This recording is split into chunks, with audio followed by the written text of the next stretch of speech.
Test 4. This is the IELTS Listening Test.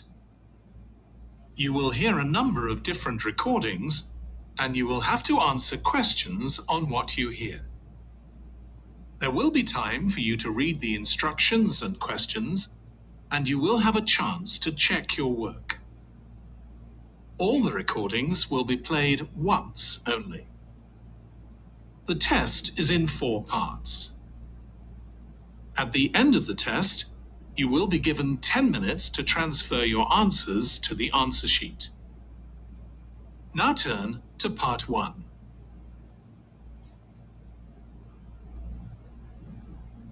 Part 1. You will hear a representative from a train company talking to a woman about her train journey. First, you have some time to look at questions 1 to 6.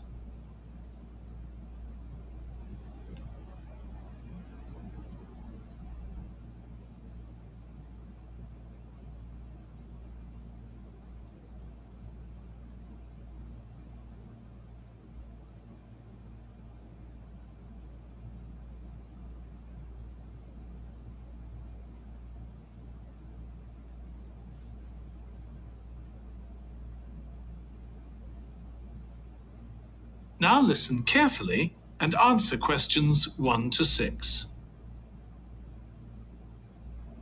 Hello, do you mind if I ask you some questions about your journey today? We're doing a customer satisfaction survey. Yes, okay. I've got about 10 minutes before my train home leaves. I'm on a day trip. Great, thank you.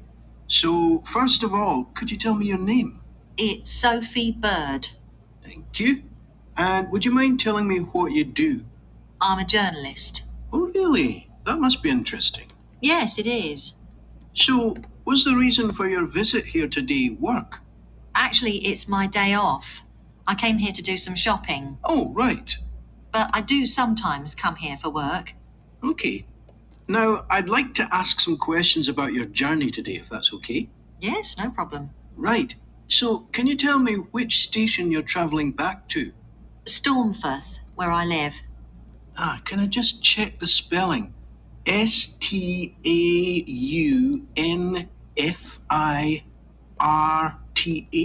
That's right. And you travelled from there this morning? Yes. Okay, good. Next, can I ask what kind of ticket you bought? I assume it wasn't a season ticket, as you don't travel every day. That's right. No, I just got a normal return ticket. I don't have a rail card, so I didn't get any discount. I keep meaning to get one because it's a lot cheaper. Yes, you'd have saved 20% on your ticket today. So you paid the full price for your ticket? I paid £23.70. Okay. Do you think that's good value for money? Not really. I think it's too much for a journey that only takes 45 minutes. Yes, that's one of the main complaints we get. So you didn't buy your ticket in advance? No. I know it's cheaper if you buy a week in advance, but I didn't know I was coming then. I know. You can't always plan ahead. So, did you buy it this morning? No, it was yesterday. Right. And do you usually buy your tickets at the station? Well, I do usually, but the ticket office closes early, and I hate using ticket machines. I think ticket offices should be open for longer hours. There's always a queue for the machines, and they're often out of order. A lot of customers are saying the same thing. So, to answer your question, I got an e-ticket online. Before you hear the rest of the conversation, you have some time to look at questions 7 to 10.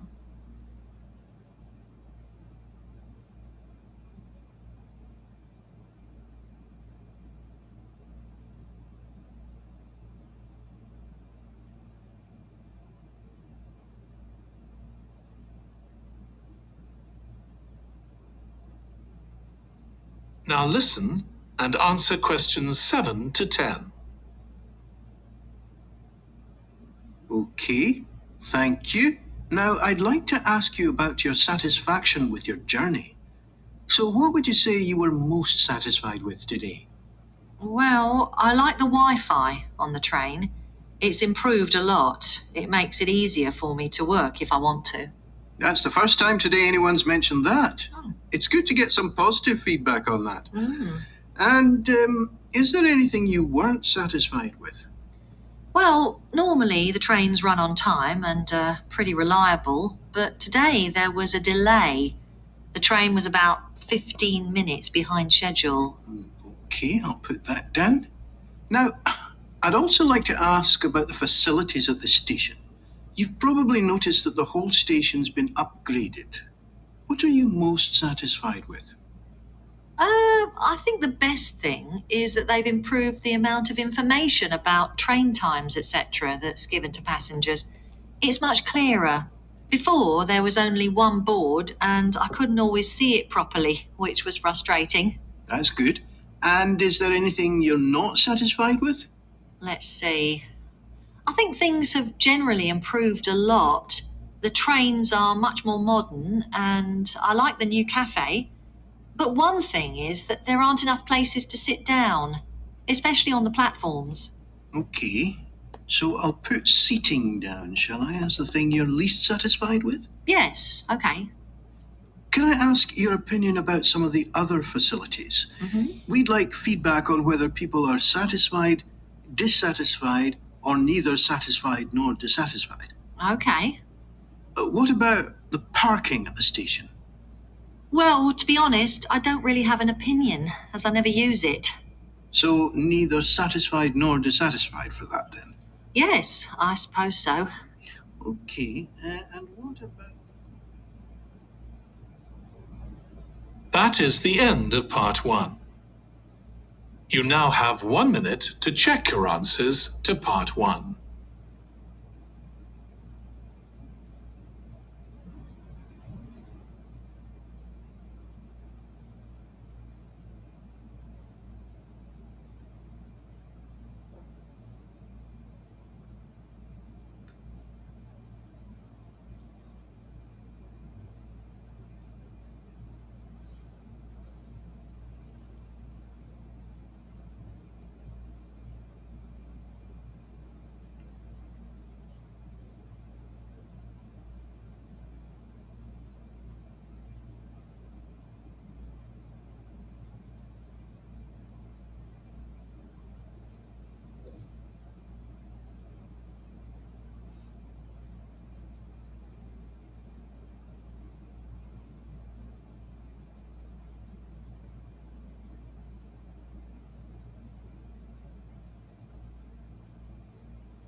Part 2.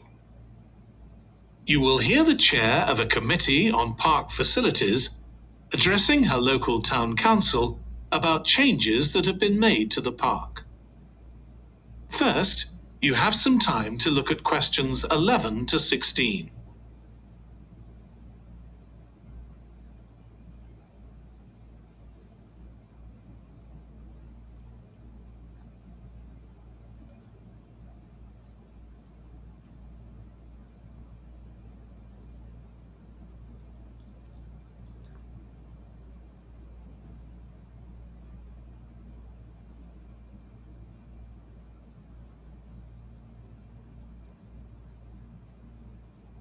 Now listen carefully and answer questions 11 to 16. As chair of the Town Council Subcommittee on Park Facilities, I'd like to bring you up to date on some of the changes that have been made recently to the Croft Valley Park. So if you could just take a look at the map I handed out, let's begin with a general overview. So, the basic arrangement of the park hasn't changed. It still has 2 gates, north and south, and a lake in the middle. The cafe continues to serve an assortment of drinks and snacks, and is still in the same place, looking out over the lake and next to the old museum. We're hoping to change the location of the toilets and bring them nearer to the centre of the park, as they're a bit out of the way at present, near the adventure playground, in the corner of your map. The formal gardens have been replanted and should be at their best in a month or 2. They used to be behind the old museum, but we've now used the space near the south gate between the park boundary and the path that goes past the lake towards the old museum.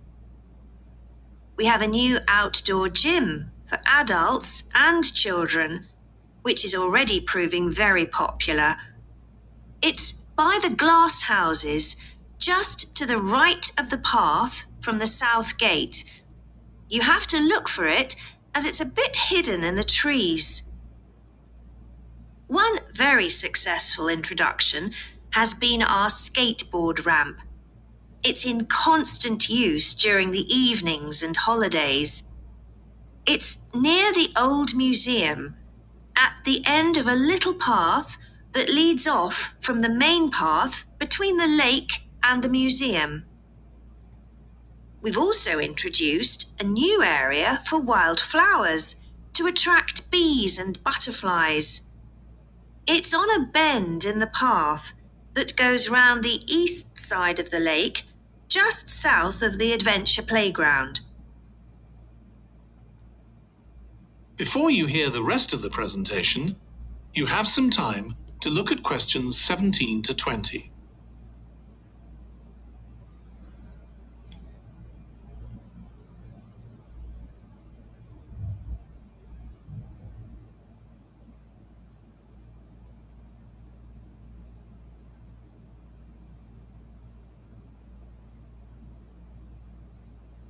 Now listen and answer questions 17 to 20. Now, let me tell you a bit more about some of the changes to Croft Valley Park. One of our most exciting developments has been the adventure playground.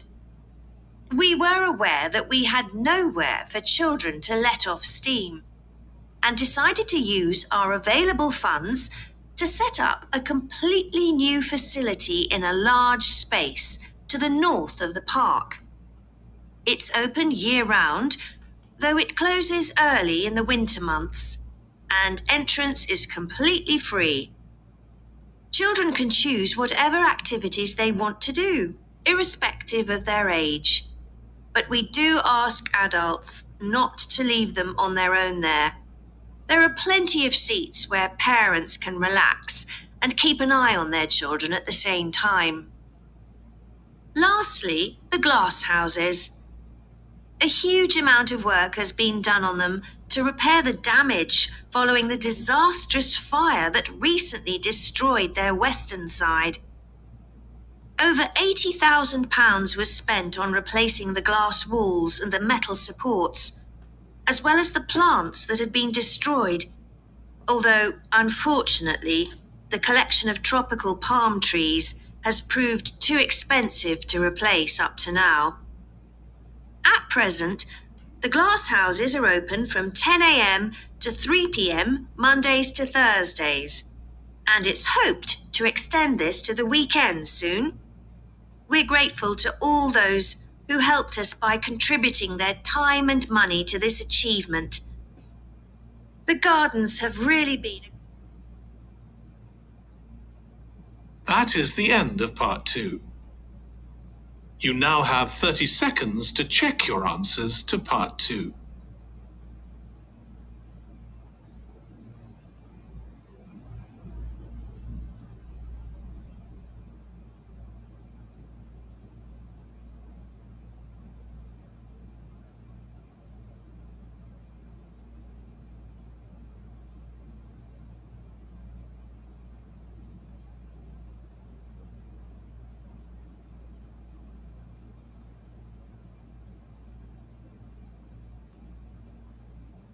Part 3.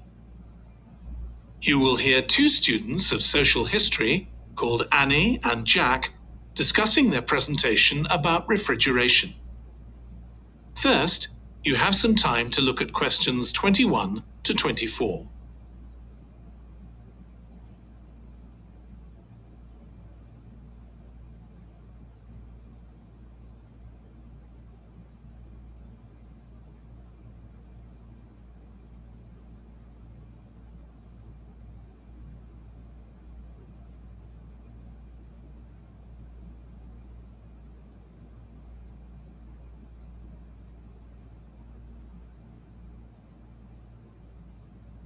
Now listen carefully and answer questions 21 to 24. Okay, Jack. Before we plan our presentation about refrigeration, let's discuss what we've discovered so far. Fine, Annie. Though I have to admit I haven't done much research yet. Nor me. But I found an interesting article about ice houses.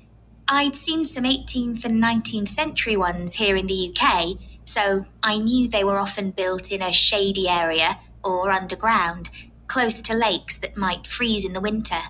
Then blocks of ice could be cut and stored in the ice house. But I didn't realise that insulating the blocks with straw or sawdust meant they didn't melt for months. The ancient Romans had refrigeration too. I didn't know that. Yes, pits were dug in the ground and snow was imported from the mountains, even though they were at quite a distance. The snow was stored in the pits. Ice formed at the bottom of it. Both the ice and the snow were then sold. The ice cost more than the snow, and my guess is that only the wealthy members of society could afford it. I wouldn't be surprised. I also came across an article about modern domestic fridges. Several different technologies are used, but they were too complex for me to understand. You have to wonder what happens when people get rid of old ones. You mean because the gases in them are harmful for the environment? Exactly. At least there are now plenty of organisations that will recycle most of the components safely. But of course, some people just dump old fridges in the countryside. It's hard to see how they can be stopped, unfortunately. In the UK, we get rid of 3 million a year altogether. That sounds a lot, especially because fridges hardly ever break down. That's right. In this country, we keep domestic fridges for 11 years on average, and a lot lasts for 20 or more. So if you divide the cost by the number of years you can use a fridge, they're not expensive compared with some household appliances. True. I suppose manufacturers encourage people to spend more by making them different colours and designs. I'm sure when my parents bought their first fridge, they had hardly any choice. Yes, there's been quite a change. Before you hear the rest of the discussion, you have some time to look at questions 25 to 30.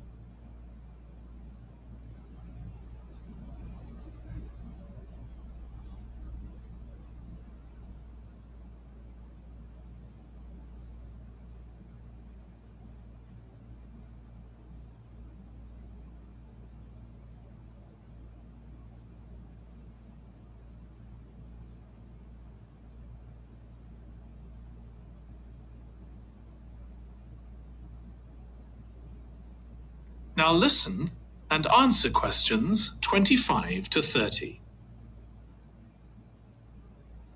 Right, let's make a list of topics to cover in our presentation and decide who's going to do more research on them. Then later we can get together and plan the next step. Okay. How about starting with how useful refrigeration is and the range of goods that are refrigerated nowadays? Because of course, it's not just food and drinks. No, I suppose flowers and medicines are refrigerated too. And computers. I could do that, unless you particularly want to. No, that's fine by me. What about the effects of refrigeration on people's health? After all, some of the chemicals used in the 19th century were pretty harmful, but there have been lots of benefits too, like always having access to fresh food. Do you fancy dealing with that? I'm not terribly keen, to be honest. Nor me. My mind just goes blank when I read anything about chemicals. Oh, all right then. I'll do you a favour. But you owe me, Jack. Okay. What about the effects on food producers? Like farmers in poorer countries being able to export their produce to developed countries. Something for you, maybe? I don't mind. It should be quite interesting. I think we should also look at how refrigeration has helped whole cities. Like Las Vegas, which couldn't exist without refrigeration because it's in the middle of a desert. Right. I had a quick look at an economics book in the library that's got a chapter about this sort of thing. I could give you the title if you want to do this section. Not particularly, to be honest. I find economics books pretty heavy going as a rule. Okay, leave it to me then. Thanks. Then there's transport and the difference that refrigerated trucks have made. I wouldn't mind having a go at that. Don't forget trains too. I read something about milk and butter being transported in refrigerated railroad cars in the USA right back in the 1840s. I hadn't thought of trains. Thanks. Shall we have a separate section on domestic fridges? After all, they're something everyone's familiar with. What about splitting it into two? You could investigate 19th and 20th century fridges, and I'll concentrate on what's available these days, and how manufacturers differentiate their products from those of their competitors. Okay, that'd suit me. That is the end of part 3. You now have 30 seconds to check your answers to part 3.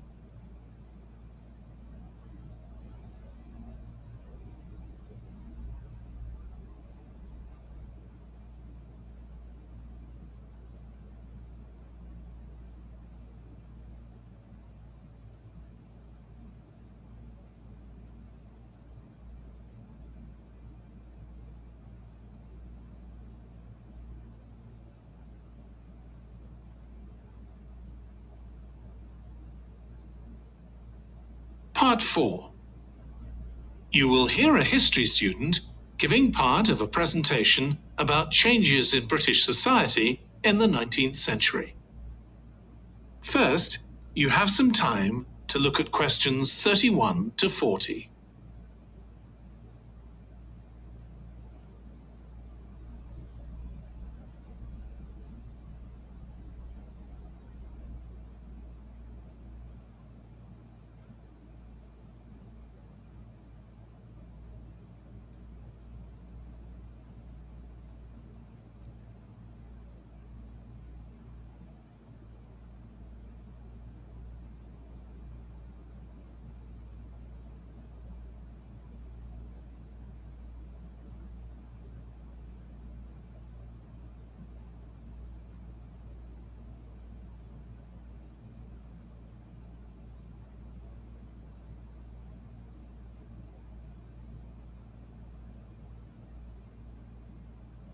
Now listen carefully and answer questions 31 to 40. Hi everyone. In this session, I'll be presenting my research about the social history of Britain during the Industrial Revolution. I particularly looked at how ordinary lives were affected by changes that happened at that time. This was a time that saw the beginning of a new phenomenon, consumerism, where buying and selling goods became a major part of ordinary people's lives. In fact, it was in the 19th century that the quantity and quality of people's possessions was used as an indication of the wealth of the country. Before this, the vast majority of people had very few possessions, but all that was changed by the Industrial Revolution. This was the era from the mid-18th to the late 19th century, when improvements in how goods were made, as well as in technology, triggered massive social changes that transformed life for just about everybody in several key areas. First, let's look at manufacturing. When it comes to manufacturing, we tend to think of the Industrial Revolution in images of steam engines and coal. And it's true that the Industrial Revolution couldn't have taken place at all if it weren't for these new sources of power. They marked an important shift away from the traditional watermills and windmills that had dominated before this. The most advanced industry for much of the 19th century was textiles. This meant that fashionable fabrics and lace and ribbons were made available to everyone. Before the Industrial Revolution, most people made goods to sell in small workshops, often in their own homes. But enormous new machines were now being created that could produce the goods faster and on a larger scale, and these required a lot more space. So large factories were built, replacing the workshops and forcing workers to travel to work. In fact, large numbers of people migrated from villages into towns as a result.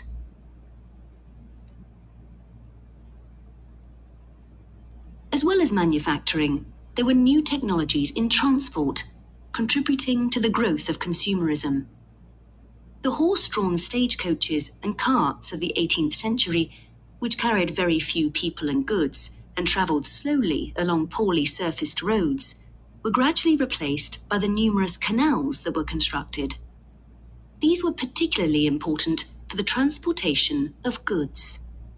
The canals gradually fell out of use, though, as railways were developed, becoming the main way of moving goods and people from one end of the country to the other. And the goods they moved weren't just coal, iron, clothes, and so on. Significantly, they included newspapers, which meant that thousands of people were not only more knowledgeable about what was going on in the country, but could also read about what was available in the shops. And that encouraged them to buy more. So faster forms of transport resulted in distribution becoming far more efficient. Goods could now be sold all over the country instead of just in the local market. The third main area that saw changes that contributed to consumerism was retailing. The number and quality of shops grew rapidly, and in particular, small shops suffered as customers flocked to the growing number of department stores, a form of retailing that was new in the 19th century. The entrepreneurs who opened these found new ways to stock them with goods and to attract customers. For instance, improved lighting inside greatly increased the visibility of the goods for sale. Another development that made goods more visible from outside resulted from the use of plate glass, which made it possible for windows to be much larger than previously. New ways of promoting goods were introduced too. Previously, the focus had been on informing potential customers about the availability of goods. Now, there was an explosion in advertising trying to persuade people to go shopping. Flanders claims that one of the great effects of the Industrial Revolution was that it created choice. All sorts of things that had previously been luxuries, from sugar to cutlery, became conveniences. And before long, they turned into necessities. Life without sugar or cutlery was unimaginable, rather like mobile phones these days. That is the end of part 4. You now have 1 minute to check your answers to part 4.